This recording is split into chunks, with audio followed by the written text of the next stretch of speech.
welcome back to High Spirits, where we are exploring the energy around us.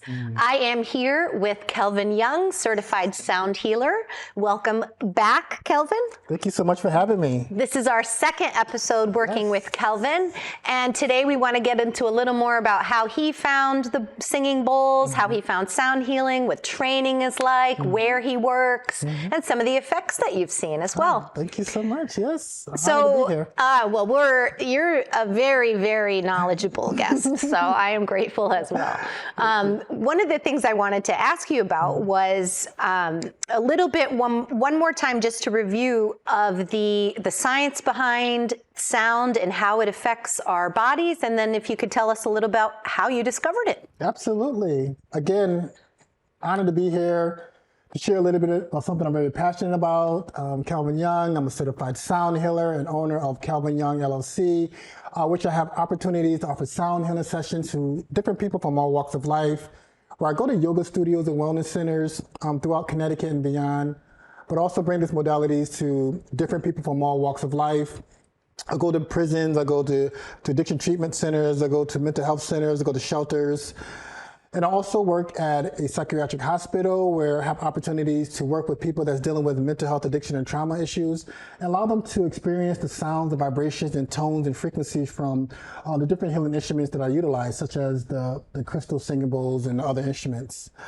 But one of the most important things for me to share on any platform, because I think it's important for me to share, is that I'm also a person that's in sustained recovery, which means I haven't used alcohol or any other drug, to deal with my own mental, emotional distress since March 6, 2009. Thank you. That's a long time. Congratulations. Thank you. And I think it's important for us to know the why we do what we do. So the why that I incorporate sound healing into my life and how I share with other people, and how to really understand the effect that it had on me personally and the impact it has on other people professionally as well. So for me, after many years of battling with depression, anxiety, and drug addiction, I found that freedom from alcohol, from marijuana, from cocaine, from heroin, and even prescription opiates like Oxycontin, Vicodins, and Percocets.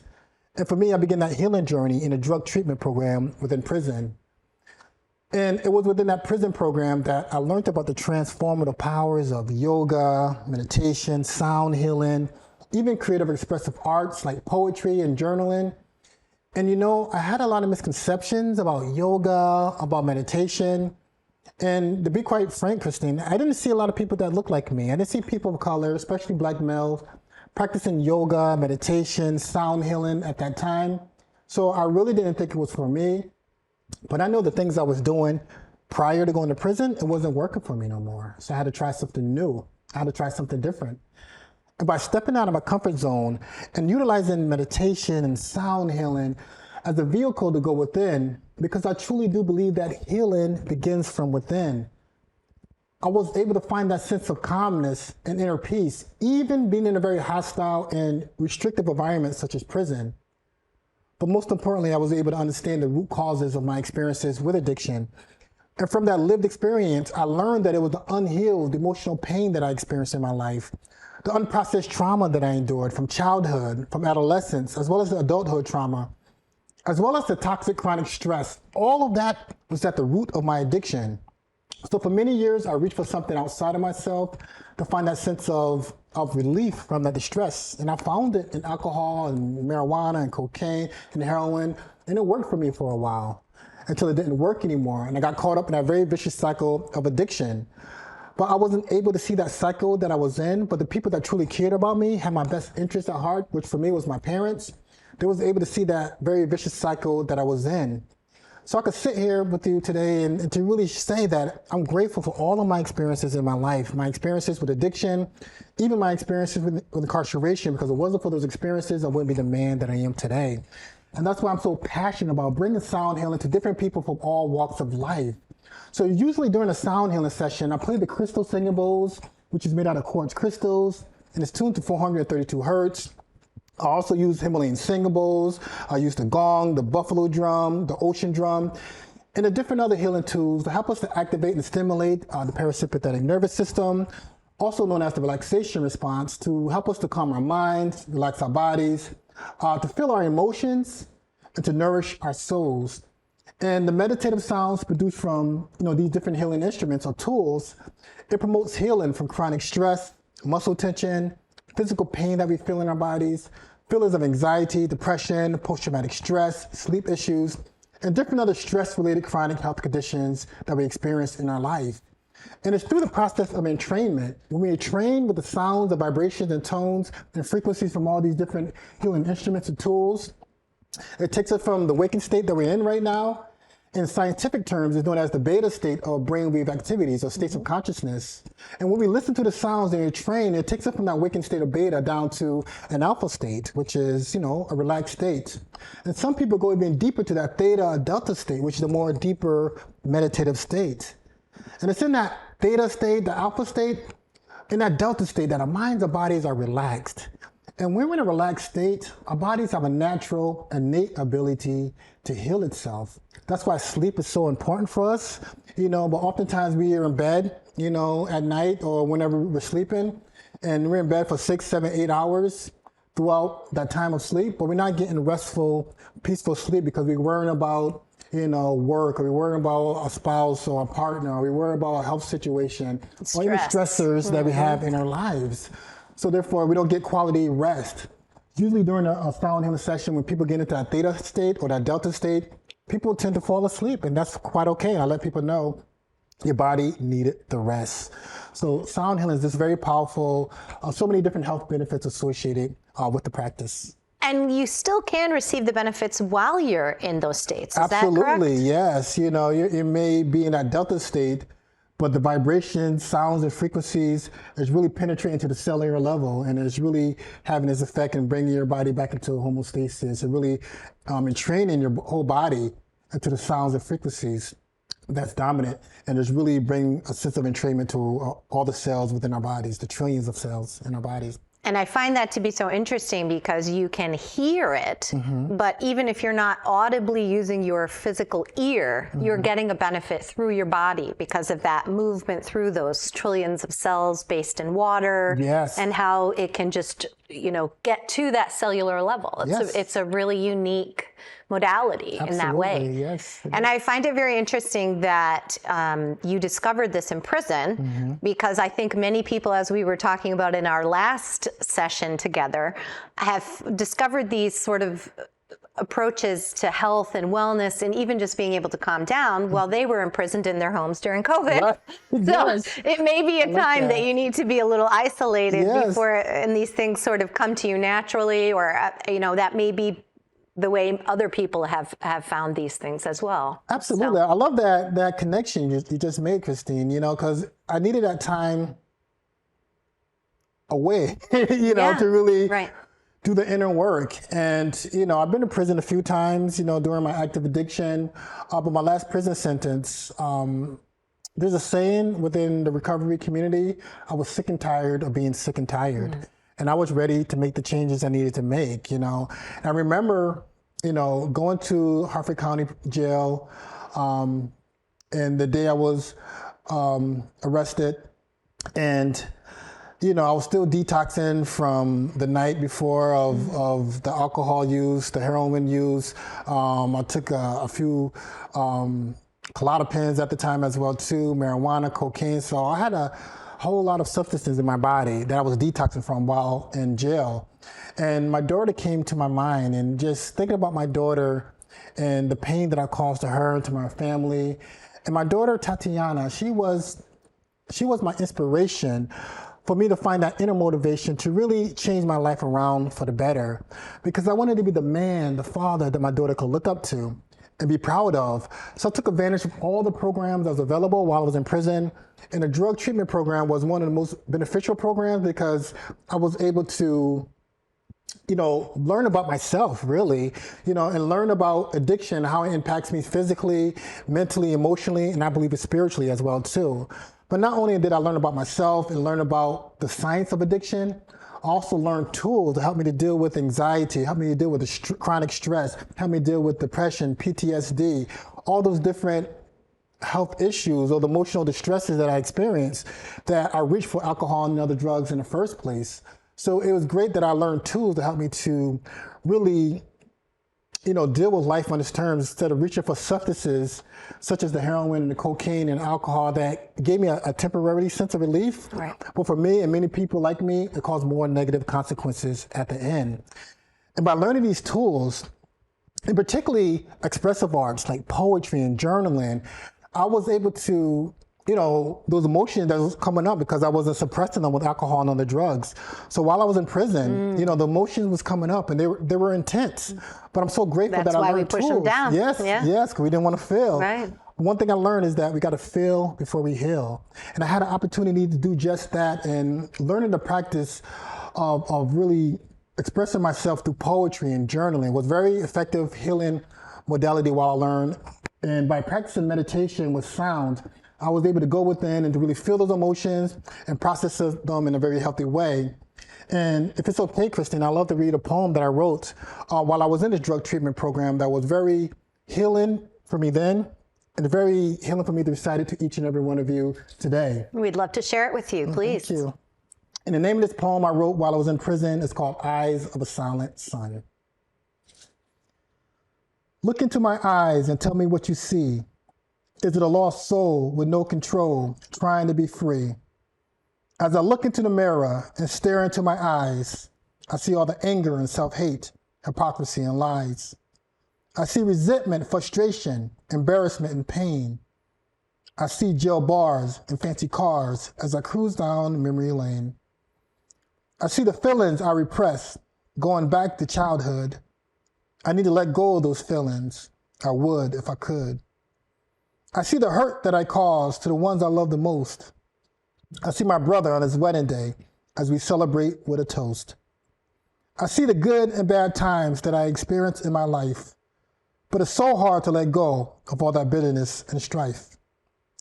There's a sense of sadness when you look into my eyes, like the ones you see when a close relative dies. But this death is not physical. It has to do with the soul. It's that morbid feeling we get when our spiritual energy is low.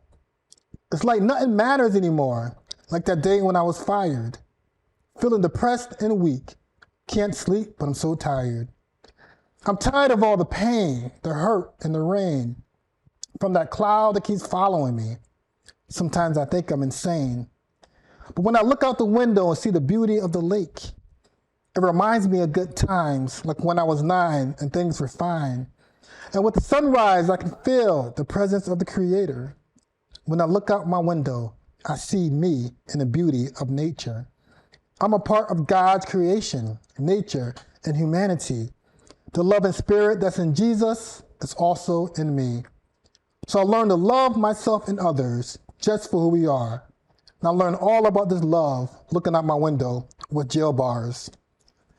And for me, Beautiful. thank you. Thank you for sharing. I learned about love in a very unusual place, in prison, behind bars. And by practicing meditation and sound healing, allowing that to be that vehicle for me to go within, I was able to see that shame and guilt that often keep people like myself in that very vicious cycle of addiction. But I also was able to move past that shame and guilt and connect to the true essence of who I am. And I believe the true essence of you, who you are, and each and every one of you are as well too. And that I really believe that we're made of that unconditional agape love. And for me, love is more than, a human emotion. I believe that love is a vibration, it's a frequency, and it's also our natural state of being. So once I was able to understand that the same love and divine essence that created the sun, the moon, the stars, all the beauty of nature, created me, created each and every one of us. So that allowed me to shift the way I see myself, the world, and the people in it. And for me, healing is all about shifting our world of view, our perspective. I think Albert Einstein said you can't solve a problem with the same level of consciousness that created it. So therefore I had to shift the way I looked at myself, the people in my life, and the world. And I also believe that healing is all about understanding our wholeness of who we are, because we're more than just our physical bodies. There's a mental, there's emotional, there's a spiritual essence that makes up the totality of who we are. And when I go deeper into healing and the wholeness of who we are, it helps me to recognize the holiness, the divineness that dwells inside of each and every one of us that I believe. And by making that connection, by practicing sound healing, allowed to get to that spiritual essence of who I am, which is that agape love, that inner love, I'm able to share that love not only to myself, but also to share it out to other people that's in my life, to the world. And that's really key, sharing it with yourself as well. Yes. I think so many of us struggle with that because we want, we understand that we need to share love with others, but there is maybe less taught to us. That's right. About sharing it with ourselves. That inner love. Starting there, you have so much more to share. That's right, yes. Now, did this belief system, did you always have that? Or did you really find faith in prison as well? Or is this something that you came in with? Were you... Well, I grew up in a very religious family. Okay. So like my father's a pastor, my brother's a pastor. Okay, right. I came from a very religious family. But, and I was taught, about Jesus and his teachings at a very young age. But it came to a point where I became very rebellious, and I had to go through my own journey and develop a personal relationship to my higher power and what that means for me. And once I was able to understand and really make sense for me, I was able to really develop my spiritual health, really, and, there's a physical health, there's a mental health, there's emotional health, there's a spiritual health that we need to cultivate and need to maintain to keep that balance within ourselves. And it took me a while to really get to that point. And speaking of balance, just to address what I believe to be a misconception, do you see any contradiction between a religious belief system and energy modalities or any sound healing or anything like that? Have you come across any, contradictions or resistance? A lot of resistance, growing up in the culture and in the Christian faith. There's a lot of misconception that I had personally about yoga, meditation. I thought it was against my faith, and I thought it was, by practicing these modalities that I'm somehow denouncing God as I understand it. And I come to find out through my own personal experiences that that's not the case, And for me, I like to connect both spirituality and science. And for me, it completes the metaphysics or the quantum physics of life and the universe and the cosmos and how it all intertwines together. And now from my own personal perspective, I believe the religious path, whatever faith that it may be, it can be a bridge to connect to that divine essence, whatever you want to call it. But for me, I learned that, I could connect to that beauty, that divine higher power through different practices that I incorporate into my life, such as sound healing. I was raised quite religiously as well. And my mother's a psychiatric nurse, was in the prison system. So I have a lot of knowledge from her, relayed experience from her as well. But I did have to do the same inner work to decide whether I believed what I professed I believed, the way I was raised, and I did expand that knowledge. And I think that's an important part in many people's lives, is examining, how we were raised and then incorporating new ideas into that same framework without tossing the baby out with the bathwater. Absolutely. I really see it as being cohesive, fitting together, and it's not a one or the other. It can be a yes and. Yes, absolutely. So true. And one of the things that I've learned through the practice of sound healing is really going down to that theta state of brainwave activities. And, I believe that theta state is where we enter to the subconscious realm. Right. All our stored memory, our programming from our culture, from our caregivers, from our parents, educational institutions, from the different engineering we get from our society, and how we should look at things and view things from that narrow perspective.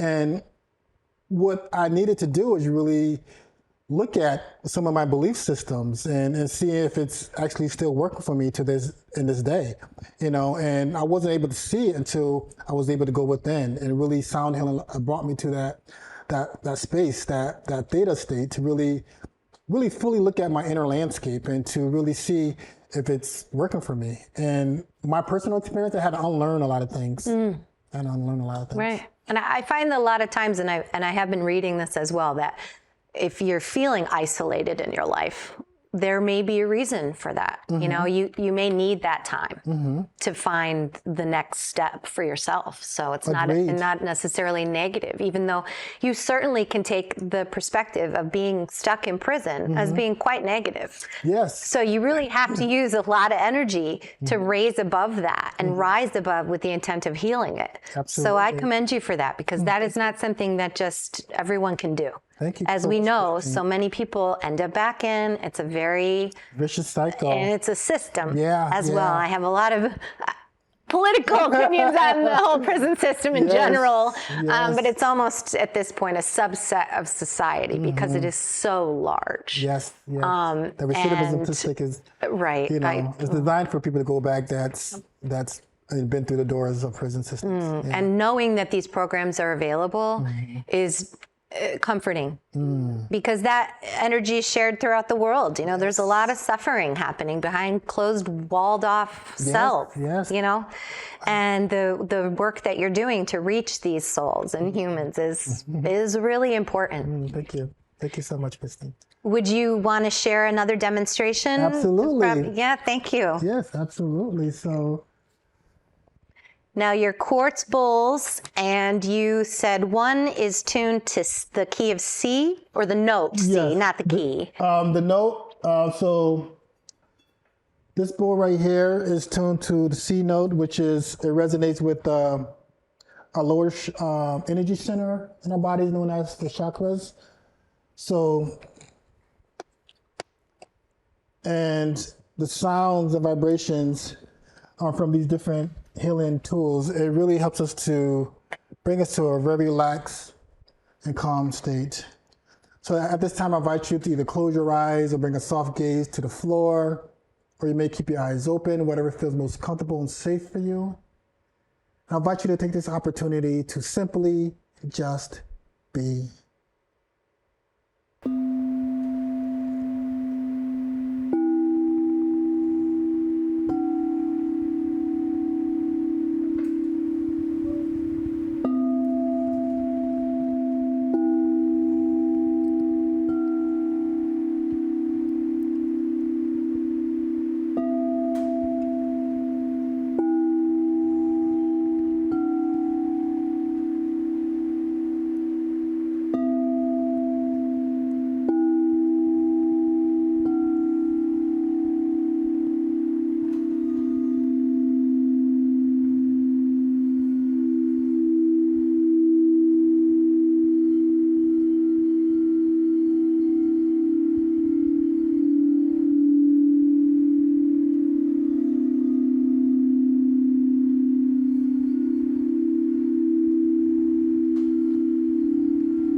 Thank you so much. Thank you. Oh, that's just so resonant and calming and soothing and beautiful.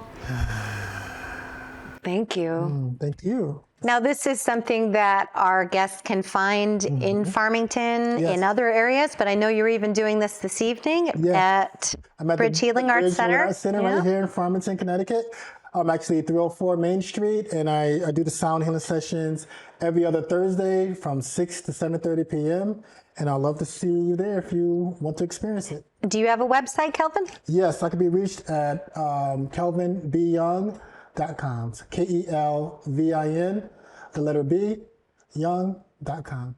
Thank you so much for being with us. Thank you so much. This was just wonderful. Thank you. Very informative. You're you. so knowledgeable on this subject, so so thank much, you for Christine. I sharing. appreciate it. Thank you. No, wonderful time. Thank you. Thank you, everyone. And thank you for joining us. It's wonderful to see you, and we hope to see you next back on High Spirits.